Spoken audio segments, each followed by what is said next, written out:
Hi, this is Brett from SRmoto, and I wanted to do a quick project bike update video for our Honda CRF450L Supermoto conversion. It's been quite a while since we've done any updates on this particular bike, and we've done a lot to it this past summer, so I thought it'd be a good time to do a quick video, walk around the bike, and talk about all the different parts that we've installed. Just real quick, let me mention our website. Our online store is at soloracer.com. If you go there, navigate to the CRF450L/RL parts section, you'll find all the parts that I talk about in this video. We also have a blog, which is at SRmoto.com. And what I'll do is I'll put links in the video description down below to the online store and to the blog, and I'll also link you over to the page we have on the website for this particular project bike. That way you can see all the parts that I talk about in this video kind of listed out with links to the online store as well. If you find this video helpful, definitely give us a like. And if you want to see more videos on the CRF450L and our project bikes, as well as product reviews and stuff like that, definitely subscribe to the channel. I'm hoping that we're going to be able to do a few more videos this winter. It's been pretty quiet on the channel here for the last year, and it's because we've just been super busy and haven't had a lot of time to really do YouTube videos. But I'm hoping to do some more of that, so definitely subscribe to the channel if you want to see more of these types of videos.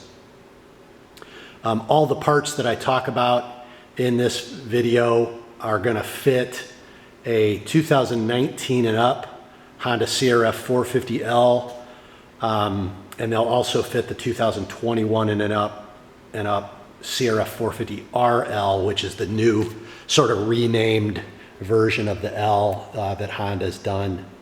And then most of the parts are also going to fit the CRF450X model, starting in the 2019 model year. That's the kind of the off-road, non-street legal version of this bike. So in this video, I'm just going to kind of briefly walk around the bike and talk about all the different parts we've installed. I'm not going to go into real detail about each of them.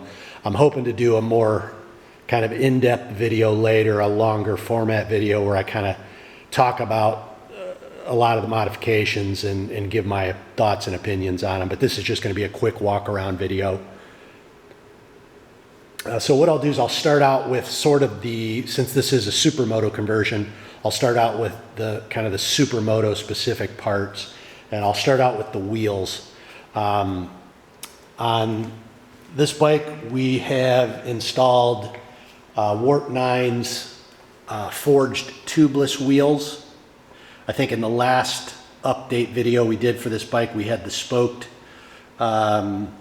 Supermoto wheels that required inner tubes. These are the tubeless forged mag style wheels that we've gone to this time, and these are available in 2 or 3 different styles of wheel.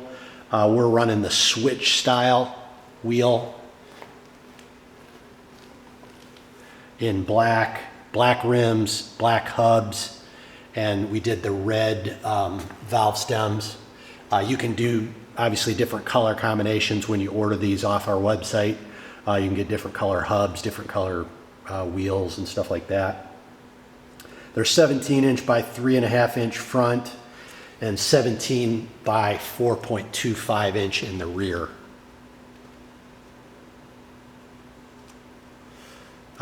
In the front, Warp 9 320 millimeter floating 2-piece rotor, and then a caliper relocation bracket to kind of move the caliper out so that it'll work with the oversized front rotor.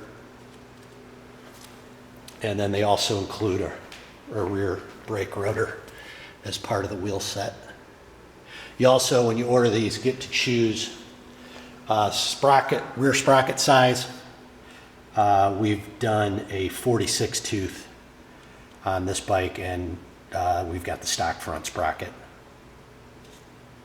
So that's kind of the wheels. We have I think a separate video on the channel that you can find if you want some more details on the wheels. We sort of did that, I think, last spring.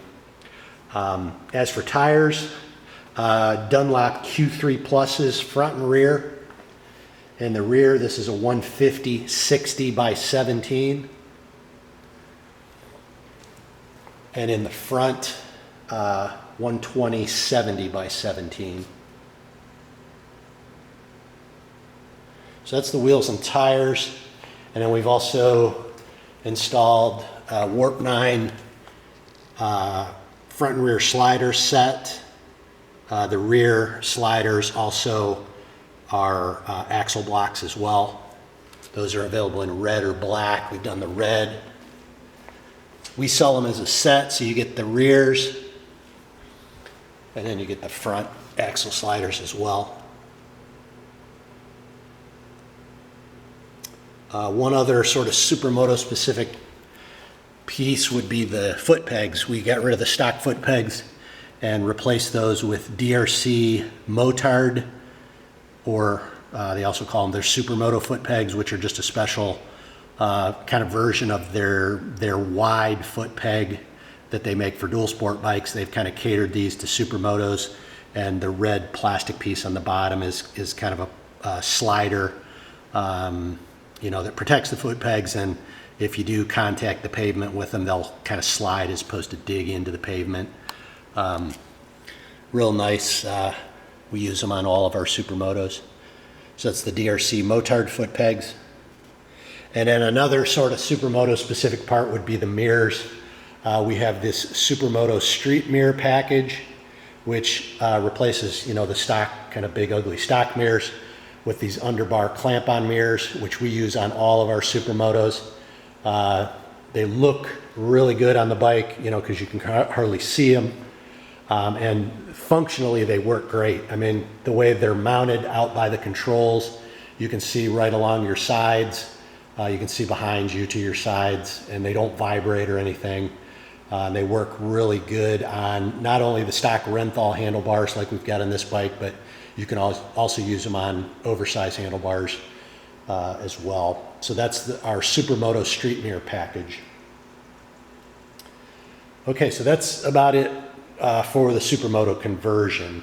One other thing, did not need to do anything with the kickstand. A lot of times when you convert these dual sports to a Supermoto, you need to modify the kickstand, make it a little bit shorter to keep the bike from standing straight up. On this bike, we didn't need to do anything. It works fine with the stock kickstand, and the way it stands on the kickstand is just fine. Performance upgrades.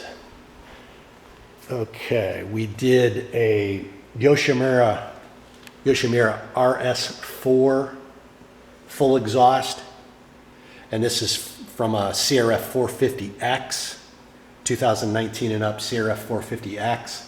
They don't make one specifically for the L. You have to mount up the one from the X, which will fit this bike fine. Now, one thing you have to do when you install an exhaust on this bike is you absolutely must tune the bike properly. Otherwise, it's not going to run right. It's not going to run safely. It could potentially damage the exhaust. It's going to run so hot that it'll damage the exhaust. It's definitely not good for the bike either if it runs that hot. So you definitely have to tune it. And we've done a Vortex X10 ECU, which replaces the stock ECU, and it has maps preloaded on it that Vortex developed for this bike. They've got maps on it for the Yoshimura exhaust as well as the FMF exhausts. It's definitely the way to go on these bikes if you want to get it running properly and also safely with an aftermarket exhaust. And we've done, at the same time, we did the handlebar map switch as well, so we can toggle back and forth between two different maps. We also did a twin air pre-oiled air filter.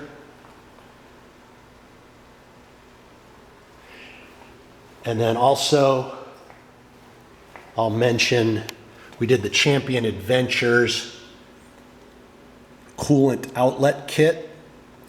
If you go to Champion Adventures website, which I believe is just championadventures.com, you could also do a Google search on Champion Adventures. They've got a really good YouTube video where he goes through the installation of this kit and talks about, the benefits of it. Basically gets rid of the stock thermostat and then also a lot of the emissions and smog stuff on the bike, and it just kind of really cleans up the engine area. You can see all that kind of canister and all that stuff is gone. So that's a Champion Adventures coolant outlet kit. Definitely check their website out for that. That's about it for performance mods.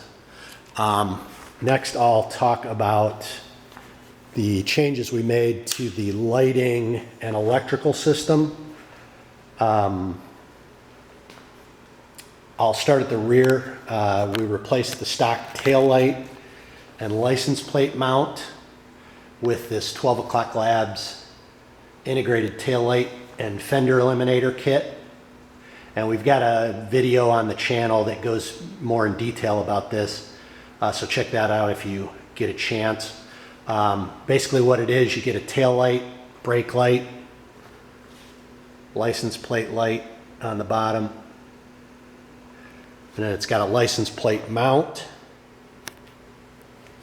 And they also include a backing plate that will reinforce your license plate just so it doesn't bend or potentially break off. Obviously works as a brake light. And you'll notice it's got this built-in safety brake pulsing feature. Every time you hit your brakes, it'll pulse the brake light. That you can turn that off if you want. It's programmable on and off. And then as mentioned, this is normally an integrated taillight. So normally you could wire it up so that the turn signals would flash right within the taillight itself. We're not using it that way on this bike. I'll kind of show you what we're doing for turn signals. On our dual sport bike, we do have it as an integrated taillight, and you'll see we don't have any turn signals. But on this bike, we wanted external turn signals. So we are using the Moto Gadget M-Blaze LED turn signals, which are about the smallest LED turn signal you're going to find for a motorcycle. And I'll show you here in a second. They're super bright. And we're using, included with the integrated taillight kit are the block-off plates for the turn signals, for the stock turn signals, which will also act as mounting plates for LED turn signals. So those are included with the 12 O'Clock Labs taillight kit. So I'll kind of turn those on here, show you. You can't really tell in the video probably how bright they are, but they're super bright considering how small they are. So again, that's the Moto Gadget M-Blaze LED turn signals, and we've got them on the front as well, mounted them to the stock location, and we used DRC turn signal mounting plates to mount those to that stock mounting location. And also, this bike comes with running lights in the front from the factory, meaning your stock turn signals are on as running lights all the time. When you install these aftermarket LEDs, you're going to lose the running lights, but we've installed a 12 O'Clock Labs running light adapter. That way these Moto Gadgets are on as running lights, and then they'll also work as turn signals, when you hit your turn signal indicators. Let's see here. 12 O'Clock Labs fixed rate turn signal flasher. We've installed that to make sure these aftermarket LEDs do not hyper flash. That's why they're flashing, nice and slow like they're supposed to, is because of that 12 O'Clock Labs fixed rate flasher. Let's see, the last thing, this is going to be kind of hard to show here, but we've installed a 12 O'Clock Labs advanced mini gauge, and I'm going to do a kind of a more in-depth video on this at some point. And And what this is, it's just an additional gauge that gives you some additional readouts that you're not going to get on your stock dash. You know, the stock dash pretty much just gives you your speedometer, odometer, tripometer, and a clock. This will give you a bunch of additional readouts. You get engine temperature, air temperature, battery indicator. It's got a tachometer, it's got a speedometer, and then it's also got a gear shift indicator, so it'll tell you what gear you're in. It's all completely programmable, customizable. You can kind of customize what you see. So it just gives you a lot more information than the stock dash. I really like the gear indicator and then also the engine temperature. I kind of monitor that stuff. So check that out if you're interested in this. It's 12 O'Clock Labs Advanced Mini Gauge. And we've just got it mounted right above the stock dashboard.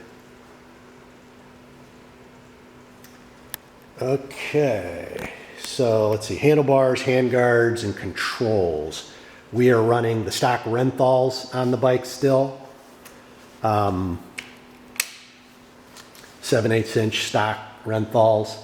Handguards, we've installed Cycra Ultra Pro Bend CRM handguards. The CRM stands for Center Reach Mount, and that has to do with the way they mount. It's going to be kind of hard to show you here, but basically the handguard extends over and it mounts right next to the stock handlebar mounts.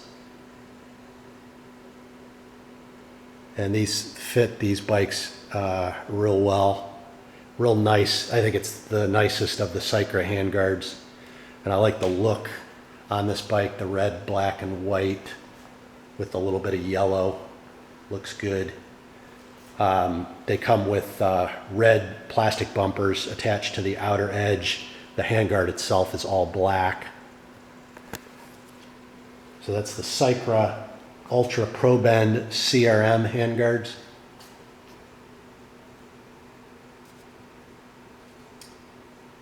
Okay, Pro Taper pillow top grips.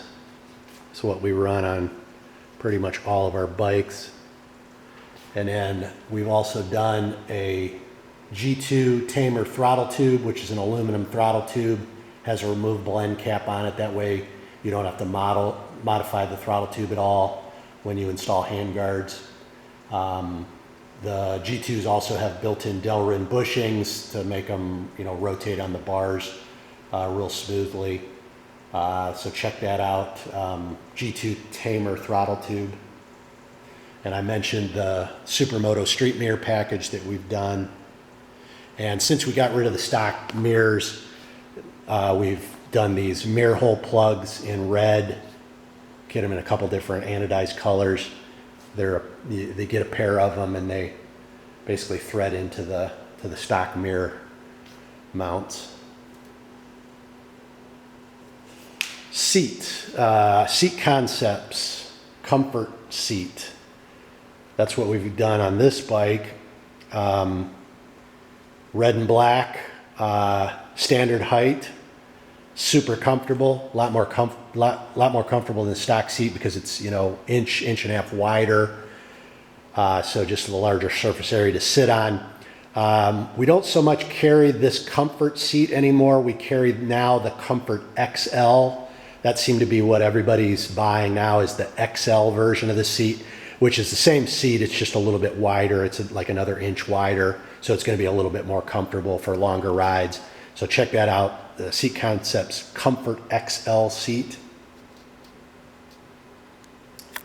Already talked about the DRC Motard foot pegs.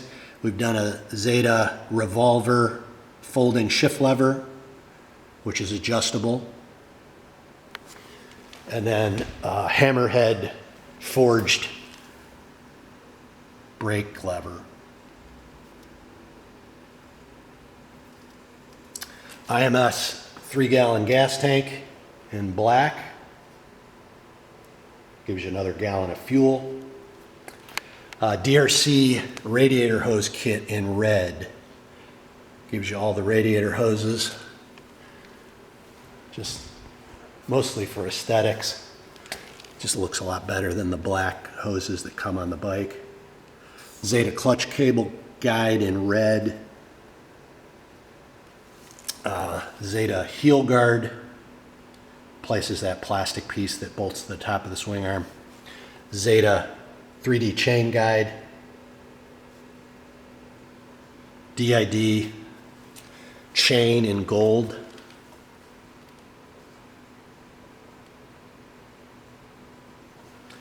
Zeta case saver with front sprocket cover. Graphics are by Throttle Jockey for the most part. We bought their kit, their retro kit. So that's what I've got on the tank shrouds and the side panels and the front fender.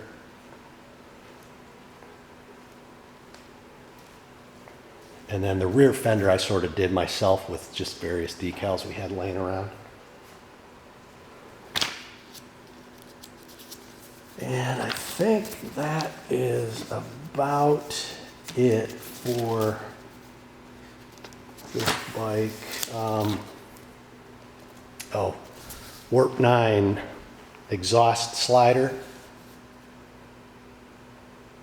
TM Design Works rear caliper guard in black and red. Galfer front and rear brake pads. The sintered pads. And I think that's about it for the bike. And then we've got our DRC lift stand. Everybody asks what stand we use to lift the bike up and work on it. That's a DRC lift stand. We sell these. I think that's about it.